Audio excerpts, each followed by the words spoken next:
So what's going on with the sale of Manchester United? Will the Glazers stay? Will the Glazers go?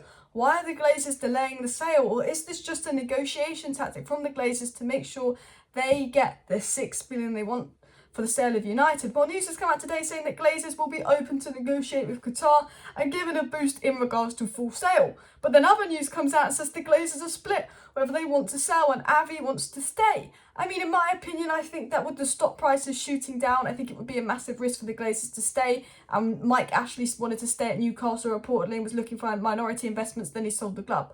I'm hoping it's a negotiation tactic, but I don't know for sure. But reports come out today basically saying the Glazers would be able to negotiate with Qatar, with Sir Jim, etc., which we'll get into. But also some transfer news came out. Samuel Luckhurst, who gets inside information from Manchester United, kind of directly from the source of the club, kind of briefed by United, has given an update on transfers, the positions Ten Hag's looking at, the players that he wants. He's spoken about De Jong, Bellingham, Osimhen, Kane. And Fabrizio Romano's also come out with some transfer stuff as well. So I want to talk about the takeover news, and then I want to dive right into the transfer news. So please do smash that like button. Of course, subscribe down below if you're new, and share the video. So it was said regarding the takeover, the initial bids of Sheikh Jassim and Sir Jim Ratcliffe were lodged at a maximum of around 4.5 billion, and the Glazers want close to £6 billion, but they may countenance an offer in between that for existing bids. So basically what they're saying is if they up their bid, the Glazers might be interested in countering that, because realistically the Glazers are not going to get £6 billion for United. Manchester United is not worth £6 billion.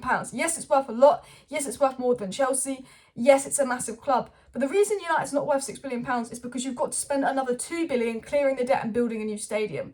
If that wasn't the case, United probably could be worth £6 billion. But it's the fact that there's over 500 million in debt, and building a new stadium facilities is another 1.5 billion. So essentially, if you're paying £6 billion, you're paying £8 billion for United. The Glazers aren't going to get that. And the question is, were the Glazers ever planning on selling the full club? Did they always set it at a price that was very unattainable, and that would mean they would only sell if someone massively overpaid?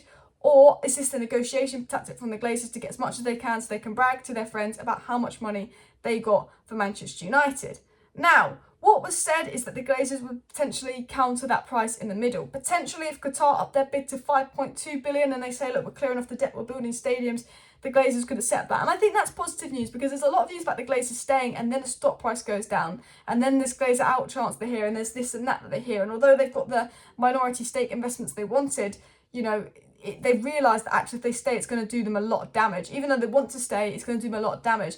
So maybe they're like, let's pretend we do want to stay. Let's, you know, take news out there so it's a negotiation tactic to make sure Qatar give us what we want. Because the Glazers know that Qatar want United. They know they're massive United fans. They don't want to let this opportunity slip, but they'll go all out for United. So the Glazers know because Qatar want United, they can ask for as much money as possible. And what are the Glazers greedy? What do they care about, money? Or the Glazers have seen Ten Hag's doing well, got their minority investment and realised they could stay at United with the minority investment, clear the debt, build the new stadium. And if Ten Hag starts doing well at United, it's like the Fergie days where they don't need to spend and Ten Hag will continue to do well and well. And that's what they wanted. Since Fergie's left, the Glazers have not liked it. It was continued up by saying the Glazer family desire to have any deal agreed on the sale of Manchester United by next month appears in doubt, with a sale by the end of the season more likely as things stand. Now, the goal of the Glazers was to have a sale done by the end of March. The Rain Group said they wanted the full sale done by the end of March. The news was United want full sale done by the end of March. The fact that this deadline has changed to much later until the summer does worry me, and go, they wanted a full sale by the end of March. Maybe they're extending the deadline because it's not a full sale. That does worry me. Or is it the Glazers waiting to see how Ten Hag does, waiting to see how like the other offers, see if they can get more money? They're not in a hurry. Now, hopefully the Glazers, whatever happens, are gone by the end of next season, so Manchester United have time to plan for their summer with new owners. But the fact that they're delaying the deal is not positive. Could be a negotiation tactic, or it could be a sign of actually they're going to stay. It was also said that Sheikh Jassim is determined to buy Manchester United. He wanted to attend the Carabao Cup final, however, it was not appropriate considering the circumstances, which adds to the claim that we know Sheikh Jassim wants United. We know he's a United fan, and we know he's very passionate about United.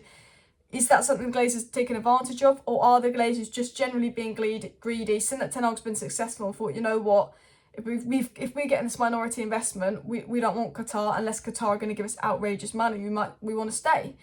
But it was said that sources that have worked with the Glazers indicate that Avram and Joe are reluctant to cede Manchester United, in contrast to their siblings Kevin, Edward, Brian and Darcy. Kevin, Edward, Brian and Darcy, you're my favourite Glazers. a position hardened by the underwhelming indicative offers. So this report, says to me that basically Joe and Avram want to stay because they don't want to upset 4.5 billion for United. They want 6 billion. The others think we should sell and go. So it does say to me, this report coming out about, Qatar, and another report coming out today that the Glazers would be willing to negotiate an offer with Qatar and Sir Jim, does say to me, maybe they're just saying all of this because they want more money and they know that Qatar can definitely pay more money. I don't know what your thoughts are. Let me know down below. But let's dive into the transfer side of this window. Now, I think transfer news is a really hard thing to talk about at the moment because I think who we sign in the transfer window is dependent on Qatar, Jim, the Glazers, whoever we have. We know who Ten Hag wants, but we don't know who we're going to sign until we know who the owners are. We don't know what the plan is. We know the positions we want, but we're not 100% sure which way we're going to go and how much we're going to spend because we can't know that. But Samuel Luckhurst, who gets inside information from Manchester United, spoke about United's transfer plan and the direction that it could be taking, whether we get Qatar or not. It was said by Samuel Luckhurst that Manchester United have prioritised a new goal scorer and Ten Hag is pushing for a midfield reinforcement. United could also recruit a centre-back to bolster their defence if Maguire leaves. And we all know that United want a goal scorer, and we know that they want a midfielder, and we know that they might look at centre-back, goalkeeper, right-back, etc. Samuel Luckhurst also said, Ten Hag is open to a second pursuit of Frenkie De Jong amid ongoing financial issues at Barcelona. Also, Ten Hag would endorse a move for Jude Bellingham if he is receptive to joining United. So we know that Ten Hag wants De Jong. It's reported that Barcelona aren't interested in selling De Jong anymore because he's a key part of them, but then Barcelona do have financial issues, and they might need to get rid of De Jong, and I think United will be much more attracted to Frenkie De Jong now. And we know that Ten Hag's dream is Frenkie De Jong. I can't tell you if Man United are going to get Frenkie De Jong in the summer or not. I think that's something we'll have an indication of in May maybe, but it's like I can't be asked for the De Jong saga, but I do think De Jong would go so well next to Casemiro. And he also spoke about Bellingham. We know Ten Hag likes Bellingham. Will Bellingham be open to United? He rejected us once in the past. We haven't been at our best for a while. Obviously, we're good now. Will he want United? I do think if we get Qatar in and with Ten Hag's project, I think that United could get Bellingham, but I don't think United will get Bellingham unless we get Qatar. So despite Ten Hag wanting De Jong and Bellingham, I do think that United might end up getting someone that's not De Jong and Bellingham, and I would probably look at Max and Kakare myself.